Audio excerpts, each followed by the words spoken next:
How many of you are suffering from gas and bloating, indigestion, and reflux? Probably one of the top issues and struggles that women inside of my practice come to me with. And oftentimes they'll say things like, Jen, I have pants that I can wear before I eat, and then I have pants that I need to change into after I eat. We can laugh at this. We can think this is funny. This is not normal, although very common. And I'm going to talk to you today about 5 different foods you may want to reconsider bringing into your diet, removing for your diet, or simply changing the way that you actually prepare them and add them into the foods that you are currently eating. I am Jenn Pike. I am your host here of Simplicity Sessions TV, and I am the host of the Simplicity Sessions podcast. I want to welcome you back. And if it's your first time, let's dive right in. Food number 1 is actually a beverage, and it is soda, pop, bubbly water, fizzy, carbonation, all those bubbles that we love because water is quote unquote boring when it is plain, could actually be contributing to excess gas and bloating. And you probably notice this when you are drinking it, especially if you're drinking it from a can, direct from the bottle. Sometimes it can be a little bit easier if you pour it into a glass. Sometimes people will say things like having a straw with it makes it a little bit easier. Bottom line is, majority of people and women that I work with say that when they have the bubbly, especially if it's with a meal, bloating and gas can become a really big issue. Obviously, if we're talking about things like beer and ciders, and that's where the bubbly is coming from, there's a whole slew of other reasons, the yeast and the sugars that are in there that could also be contributing to your gas and your bloating. So I want you to really be cognizant the next time that you are having your bubbly, your fizzy, your soda. Are you burping a lot? Are you passing gas? Do you feel like it's just building up inside of you? And then the bonus tip within this first one here is be very careful that you are not drinking or chugging a ton of fluid while you are eating. You need to be able to chew well enough so that you have your digestive juices that are being secreted into your saliva that are helping to mechanically break that food down all the way down the digestive tract and then into the actual stomach, where you're going to produce hydrochloric acid and other enzymes to continue to break that food down. Food that doesn't get optimally digested, guess what happens? Sits there, starts to putrefy, off gas, rot, ferment, bubbles, gas, bloating.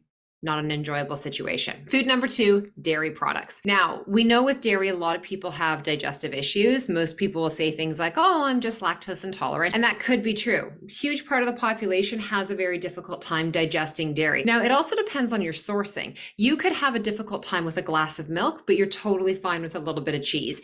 Maybe cheese, milk, ice cream, those don't feel good, but you have a little bit of really good quality organic yogurt or kefir, and you're absolutely fine. Maybe butter doesn't cause you an issue, but something else does. So it is paying attention to your body, but just recognizing that dairy is a complex food for our digestive systems. And it comes down to the quality, the amount, the sourcing. And so if it is difficult for you, start to think about some dairy alternatives, or even moving away from, maybe if you're having cow dairy, could you get organic or even raw milk if that's available at a local farm where you are? Could you shift to something like goat, sheep, even buffalo, which can be a little bit easier to digest? I work with a ton of people on this and have for decades, and there is a marked improvement when we go from excess cow dairy to shifting it to goat or sheep, or completely eliminate it and then opting for things like maybe coconut milk, cashew, almond. Again, looking for really good quality sources, ingredients, making it on your own if you can. P.S. Almond cow, fantastic investment. Okay. Number 3, this might be one that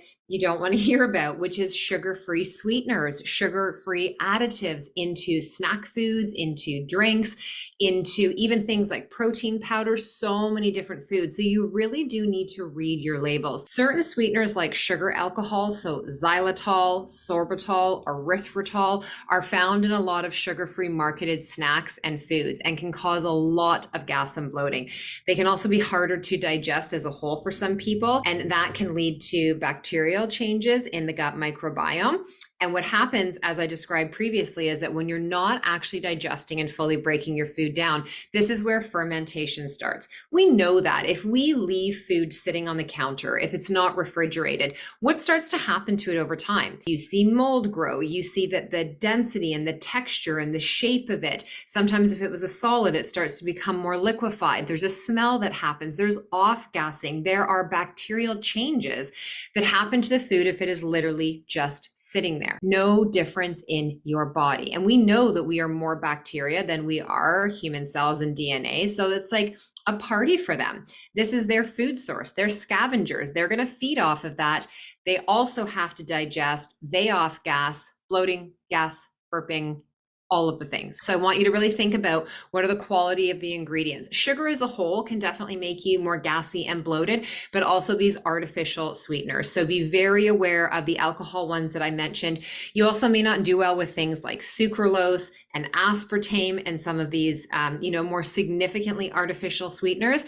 Some people don't even do well with things like stevia and monk fruit. So again, pay attention, respond based on how your body is communicating with you. And if you know, like, every single time I add this powder to my water, every single time I eat this bar, every single time I have this product, I'm burpy and gassy and bloated. Start to put 2 and 2 together. So really pay attention. Now, the fourth one is greasy fried foods. I know we all love them. They're delicious, okay? They hit the palate, they hit the brain, they give us all the right signals. However, if you are somebody who A, does not have a gallbladder, B, has any gallbladder and or liver and gut issues and has a difficult time digesting and breaking down fats, this is going to make your digestive issues potentially worse, because fats, while they're very satiating and we love them and can be very healthy for our body, if they're coming in the form of processed fats, of highly fried fats and saturated fats in a not so healthy form and way, that is actually very difficult on our bodies to digest and break down. And that means if it's taking a longer time to break down, it's staying within the GI longer. Okay, so I really want you to think about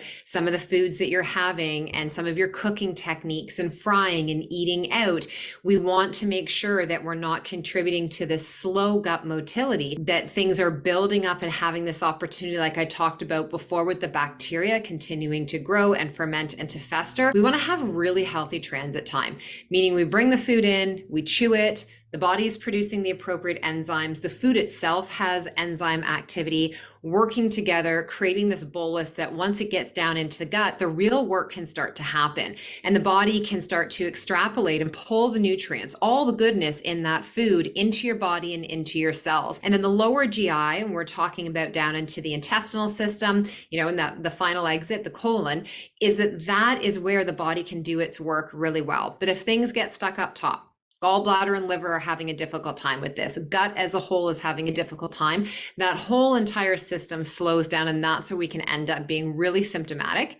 And this is what happens where it's like every now and again I'm bloated versus that used to be me, but now everything I eat is an issue. Pay attention as well too. Are you having regular healthy bowel movements, right? Are you having really good quality poops, or are they dry and pellet-like? Do you have to go to the bathroom multiple times in a day to have essentially the same bowel movement that you're working on at multiple times? Do you have a mud pie that's passing through you? I mean, I know it sounds TMI, but you get a report card every day in your body in response to your digestive system. Pay attention to it. Now, the fifth and final food or food group I'm actually going to talk to you about, it's vegetables.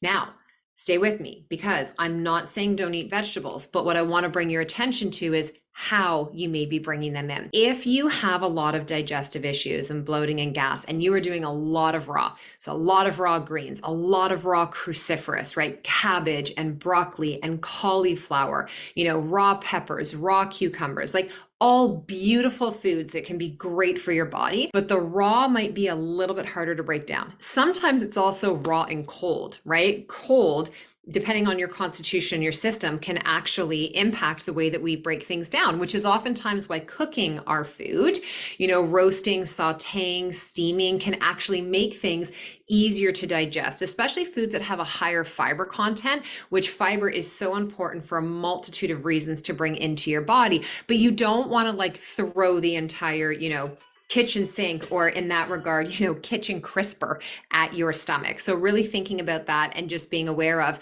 maybe it's not that you can't break down broccoli and cauliflower, but could you cook it in a way where it's easier to break down? So try roasting it, try steaming it. You can try adding it into a soup or a sauce, something like that. The key thing is that whatever it is that you're changing and doing, think about doing this in a slow and steady way. Avoid the things that really trigger you. So this is what I want you to think about here, is that I've taken you through 5 types of foods that could be hugely contributing to the inflammation and the bloating that you've got going on in your digestive system. Now I want to talk to you about some ways to prevent the bloating and then give you a next step. The things that you know, every time I eat that, this is how I feel. You need to be eliminating that, okay? And you have to want to eliminate it. But if it's the thing where it's like, oh, every time I eat that, like, oh, I'm going to be running to the bathroom or I'm going to pay for it, actually ask yourself the question, why do you then continue to go back and consume that?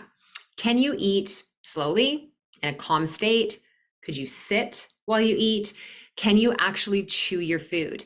I want you to do a little experiment for yourself. So this is like kind of a next step for you as well. I want you to take a bite of your food and I want you to put your fork or your spoon down and I want you to chew. And I want you to count how many chews it actually takes for that food to become a bolus, like a paste, okay, in your mouth before you swallow it. Depending on what you're eating, anywhere from probably 25 and the upwards of maybe 40 chews. 40 chews would be things like maybe steak or chicken, certain meats that are going to be harder to digest and break down. The average person is chewing 10 or less times, which means you're sending chunks of food into your stomach and your stomach doesn't have teeth.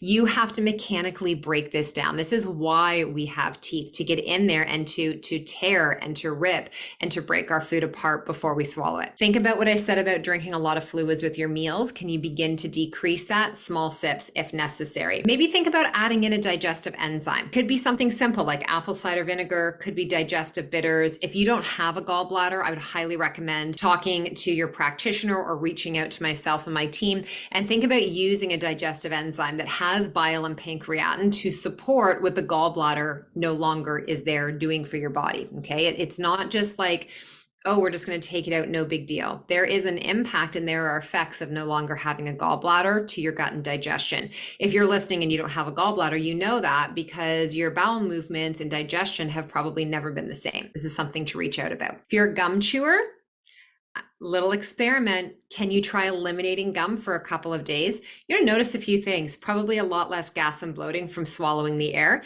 Other thing is if you get a lot of jaw tension, a lot of headaches, especially at the base of the occiput, that can start to decrease as well too. So maybe shift to mints as opposed to gum. And then the other thing is being mindful of other habits that may be contributing to that. So really just stepping back and taking a look at a whole, like if you're contributing or consuming rather a lot of alcohol, that could definitely make things worse. If you're always on the go, rushing and rushing, if you have massive, massive chunks of time between your meals and you get over hungry, that can make a big difference. Simple things you can do outside of enzymes, you could try sipping or a little bit later having things like a ginger tea, fennel, peppermint. They're all beautiful tonics for the digestive system. Sometimes even chewing something like some fresh mint or some papaya tablets after can also help. And then the final recommendation, which just feels good for your whole body, is can you get up and go for a walk after your meal? Even a simple 10 minutes to help your body actually move through what you've consumed. You'll also have an added bonus of supporting healthy glucose management in your body from that meal. I hope you've enjoyed these tips and some of the things that I've taught you about today. I would love it if you would hit this over here and subscribe to my channel. That way you will never miss an episode and fresh brand new content when it comes out. I will see you back here next time.